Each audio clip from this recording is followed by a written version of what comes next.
উত্তর চব্বিশ পরগনার হিঙ্গলগঞ্জের আম্বেরিয়ার বাসিন্দা চন্দন মণ্ডলের সাথে বিবাহ বন্ধনে আবদ্ধ হলেন হাসনাবাদের ধরমবেড়িয়া গ্রামের দীপিকা মণ্ডল।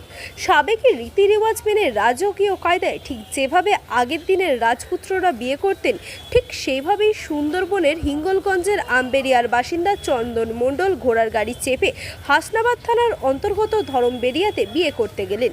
এইভাবে সাবেকি রীতি রেওয়াজ মেনে সুন্দরবনের মানুষ বিয়ের কথা শুধু কানেই শুনেছেন, চোখে দেখেননি। আর এমন দৃশ্য সচরাচর দেখা যায় না, তাই এলাকার মানুষ রাস্তার দুপাশে দাঁড়িয়ে এই সুন্দর মুহূর্ত উপভোগ করলেন। ঘোড়ার গাড়ি তো আমাদের এদিকে সুন্দরবনে খুব একটা দেখা যায় না, শহর অঞ্চলে দেখা যায়।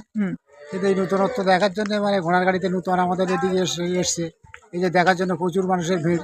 এবার নতুনত্ব বহুদিন পরে এই দেখা গেল সুন্দরবন অঞ্চলে যে ঘোড়ার গাড়িতে করে বিয়ে করে আসছে। এতে খুব ভালো হলে এবং মানুষও আনন্দ পেয়েছে, লোকজনও প্রচুর এসছে দেখাশোনা করার জন্য, তারাও দেখার জন্য ভিড় করছে। আচ্ছা, আপনার নাম?